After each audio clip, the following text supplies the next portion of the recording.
Nous remercions la presse d'assister de répondre à notre invitation.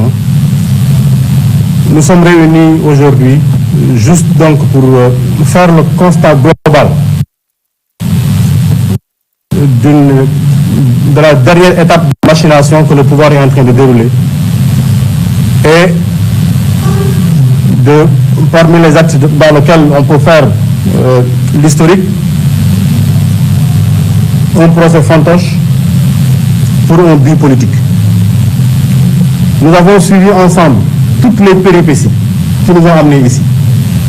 Et pour rappel de tout ce qui s'est passé, la volonté n'a jamais changé. Elle a toujours été d'empêcher le parti PASTEF et son leader de constituer un opposant simple au pouvoir en place, simplement. Et dans cette voie d'interdiction, dans cette voie de destruction de ce que nous sommes en train de construire, tous les actes imaginables ont été posés. De la diabolisation aux menaces, aujourd'hui, on passe d'actes incompréhensibles, sans base légale, sans fondement, et dans lesquels on retrouve un pouvoir dit indépendant. Et ce qui s'est passé aujourd'hui au niveau du tribunal est plus qu'alarmant et à tout point de vue.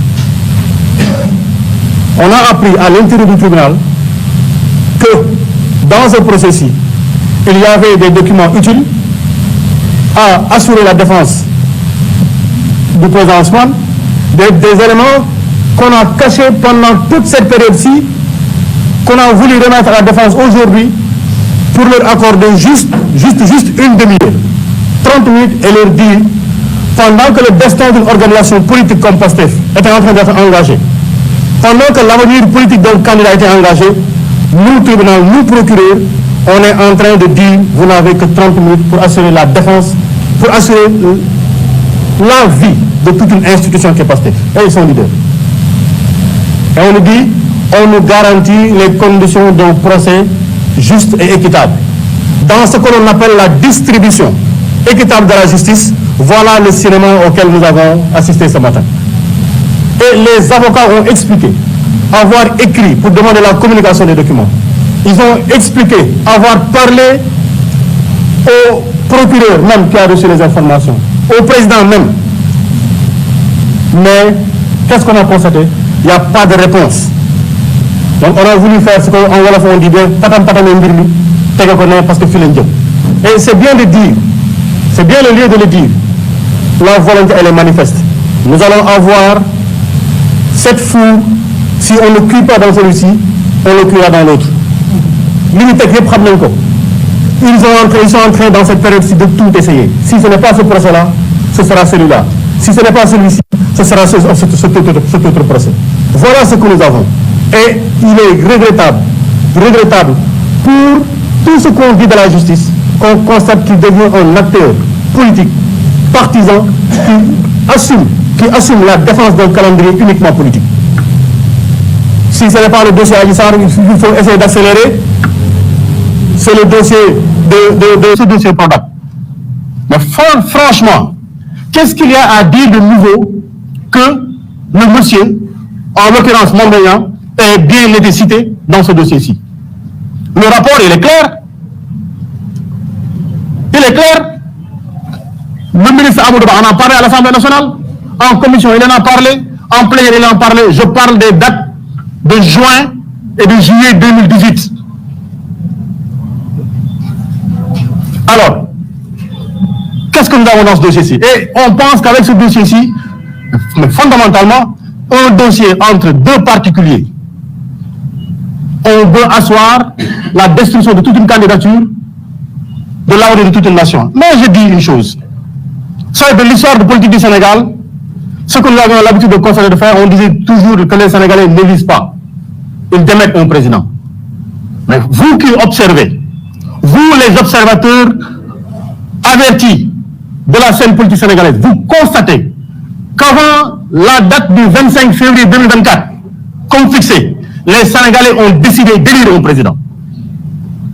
Il n'est pas question pour les Sénégalais aujourd'hui de chasser. Non, ils ne sont pas dans une logique de chasser quelqu'un. Ils veulent élire un président, ils veulent élire le président Ousmane Sonko. Et toute la machination avec tout ce qu'on appelle ce système-là, c'est de tout faire pour qu'il ne soit pas candidat. Mais nous avons porté un projet, nous l'avons construit, nous l'avons arrosé, nous l'avons nourri, nous l'avons défendu. Et son porte-étendard sera le candidat de PASTEF aux élections présidentielles de 2024. Et il faut qu'on soit clair. Nous le défendrons, nous le porterons au prix de ce que cela appellera. Au prix de ce que cela appellera. Nous menons des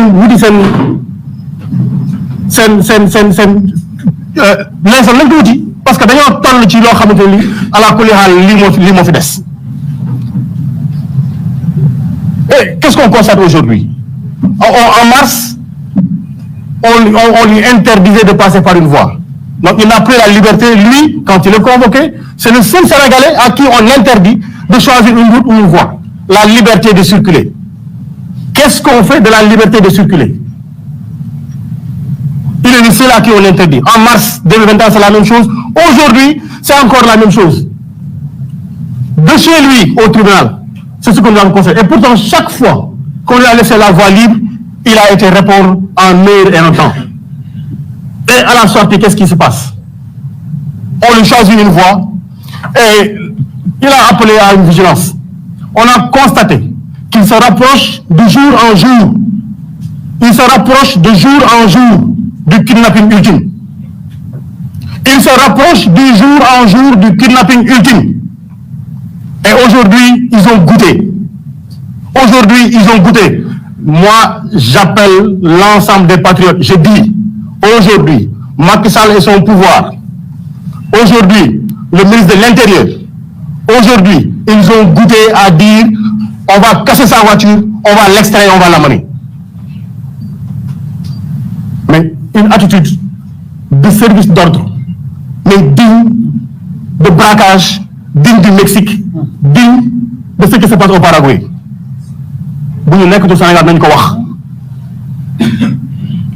Si on n'est plus au Sénégal, qu'on nous le dise, il faut que cela cesse. Il faut que cela cesse. Et il faut que l'on prenne aujourd'hui toutes nos responsabilités. Nous n'accepterons plus. Franchement, on a atteint le plafond de verre, on a atteint les limites de ce qui était acceptable.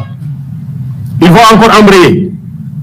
Mais on appelle tous les patriotes et tous les Sénégalais épris de justice dans ce pays-ci. Parce qu'il ne faut pas croire. Moi, je n'écouterai pas ceux qui me disent vous restez chez vous, mais tout le monde reste chez vous. On est en train d'élire un roi. On est en train d'élire un tyran qui n'a de limite que la réalité de l'opposition qu'on lui oppose. Il ne connaît ni les institutions, ni la séparation du pouvoir. Il n'a que sa propre volonté et son organisation pour détruire tout ce qui s'oppose à la justice. La constitution de 2001 avait dit qu'on ne peut pas faire plus de 2 mandats. Il nous propose une consolidation de la constitution. Mais qu'est-ce que c'est qu'une consolidation? Parce que tout ce débat que nous avons sur cette histoire-là, c'est une question de savoir est-ce qu'en 2016 on a consolidé ou on a déconsolidé. 2001 disait on ne peut pas avoir plus de 2 mandats constitutifs.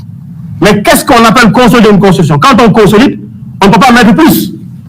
On confirme qu'on ne peut pas faire plus de 2.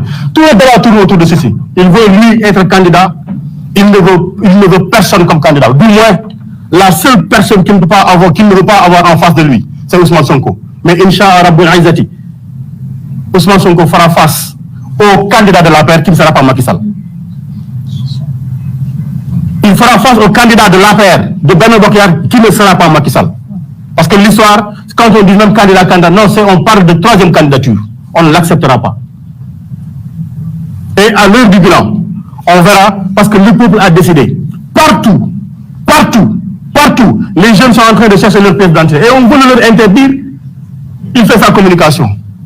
Aujourd'hui, les populations ont démontré, partout où il va, qu'ils ont choisi tout de suite maintenant, leur président, en attendant le soir des urnes pour le confirmer. Et voilà ce qu'ils veulent nous interdire. C'est le plan de nos vies. Il faut qu'il soit plus courageux. Si le prendre nos vies, il faut qu'il soit plus courageux, mais qu'il avance également et il nous trouvera sur son chemin. C'était les raisons pour lesquelles nous avons appelé à ceci.